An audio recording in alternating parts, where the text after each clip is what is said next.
बकरी ईद नंतरचे 2 दिवस पुण्यातली सारसबाग सर्वांसाठी बंद असणार आहे. आता तुम्हाला प्रश्न पडला असेल की बकरी ईद आणि सारसबागेचा नेमका काय संबंध. याच प्रश्नाचं उत्तर आपल्याला या व्हिडिओच्या माध्यमातून समजावून घ्यायचं आहे. सुरुवातीला हे प्रकरण काय आहे ते पाहूयात. व्हिडिओची सुरुवात करण्याआधी सारसबागेचा थोडा इतिहास मी तुम्हाला सांगतो. पुण्यातील जुन्या बागांपैकी ही एक बाग आहे. पुण्यातल्या मध्यवर्ती ठिकाणी ही बाग आहे. एका बाजूला स्वारगेटचा परिसर आहे तर दुसऱ्या बाजूला पर्वतीचा परिसर. मध्यभागी तळं अशी ही बाग आहे. या बागेमध्ये सिद्धिविनायकाचं मंदिर आहे. या मंदिराला तळ्यातला गणपती असं देखील म्हटलं जातं. तर या गणपतीचं महत्त्व म्हणजे हा पेशवेकालीन गणपती आहे. पेशव्यांनी या मंदिराची उभारणी केली होती. 1784 मध्ये श्रीमंत सवाई माधवराव पेशवे यांच्या काळात हे मंदिर बांधलं गेलं आहे. त्यामुळे या मंदिराला पुण्यामध्ये विशेष महत्त्व आहे. देवदेवेश्वर ट्रस्टच्या ताब्यात हे सगळं मंदिर येतं. आता आपण जो वाद आहे त्या वादाकडे येऊयात. ही सारसबाग 2 दिवस नागरिकांसाठी बंद असणार आहे. 28 आणि 29 मे अशा 2 दिवस ही बाग बंद ठेवण्याचा निर्णय पुणे महानगरपालिकेकडनं घेण्यात आला आहे. पुणे पोलिसांनी जे जमावबंदीचे आदेश दिले आहेत त्या पार्श्वभूमीवर हा आदेश काढल्याचं महापौर मंजुषा नागपुरे यांनी म्हटलं आहे. पण बाग बंद ठेवण्याला एक धार्मिक किनारसुद्धा आहे. गेल्या वर्षी बकरी ईदच्या दुसऱ्या दिवशी सारसबाग बंद ठेवण्यात आली होती. यावर्षी देखील कारण जरी वेगळं असलं तरीसुद्धा बकरी ईदच्या नंतरच्या 2 दिवस ही बाग बंद ठेवण्यात येते. 2 दिवसापूर्वी पुणे पोलिसांनी पुण्यामध्ये जमावबंदीचे आदेश दिलेत. 26 मे पासून पुढील 15 दिवस पुण्यामध्ये जमावबंदी असणार आहे. यामध्ये राजकीय पक्षांना आंदोलन करणं, एकत्र जमून घोषणा देणं असं काही एक करता येणार नाही आहे. त्याचबरोबर पुण्यातील जे स्टॉलधारक आहेत, रस्त्यावर अन्न विकणारे आहेत, पानटपरी चालक आहेत, यांना देखील रात्री 10 नंतर दुकानं बंद ठेवण्यात सांगण्यात आली आहे. पोलिसांकडनं रात्री 10 नंतर पुण्यातील सर्वच भागात ज्या खाऊ गल्ल्या असतात त्यासुद्धा आता बंद करण्यात येत आहेत. यामध्ये पुण्यातील वाढत्या गुन्हेगारीला आळा घालण्यासाठी हे पाऊल उचलल्याची सुद्धा चर्चा आहे. आत्ता याच आदेशाचा संदर्भ देत सारसबाग बंद ठेवण्यात आली आहे. मंजुषा नागपुरे यांनी त्यांच्या सोशल मीडियावर टाकलेल्या पोस्टमध्ये काय म्हटलंय ते पाहूयात.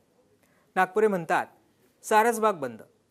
पोलीस उपायुक्त विशेष शाखा पुणे शहर यांनी संपूर्ण पुणे शहर पोलीस आयुक्तालय कार्यक्षेत्रात प्रतिबंधात्मक आदेश पारित केलेले असून कायदा व सुव्यवस्थेचा प्रश्न निर्माण होऊ नये याकरिता 28 मे व 29 मे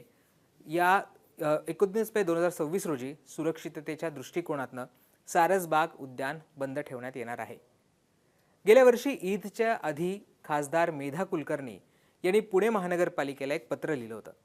त्यामध्ये सारसबागेत बाशी ईद साजरी करण्याची अनिष्ट प्रथा सुरू झाली आहे आणि त्याविरुद्ध हिंदू संघटनांनी तक्रारी केल्या असल्याचं त्यांनी त्यांच्या पत्रामध्ये म्हटलं होतं.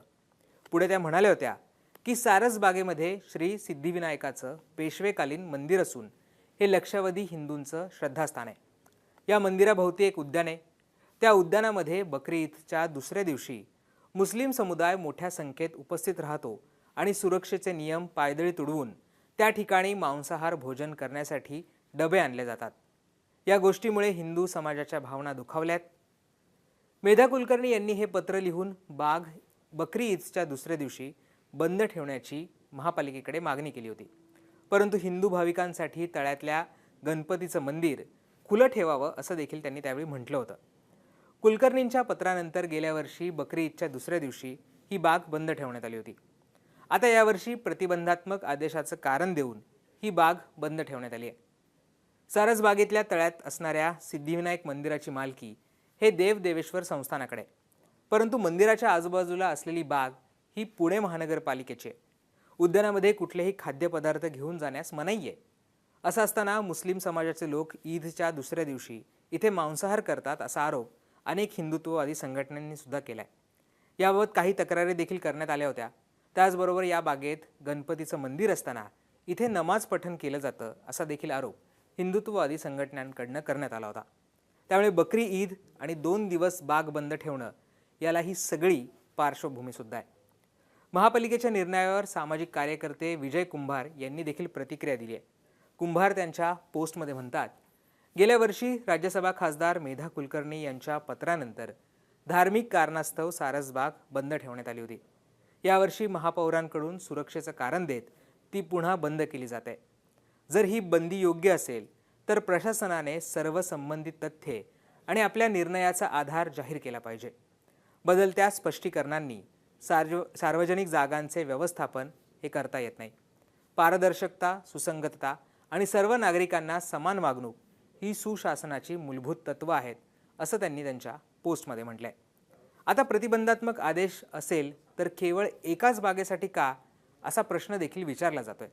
त्याचबरोबर 15 दिवस जमावबंदी असताना केवळ ठराविक 2च दिवस बाग का बंद ठेवली जाते, असा देखील प्रश्न या निमित्ताने उपस्थित केला जातोय. त्यामुळे तुम्हाला या सगळ्या प्रकाराबाबत काय वाटतं, महापालिकेच्या आदेशांबद्दल काय वाटतं, हे आम्हाला कमेंट करून सांगायला विसरू नका. आणि मुंबई तकला तुम्ही सबस्क्राईब केले नसेल ते सुद्धा करा. धन्यवाद.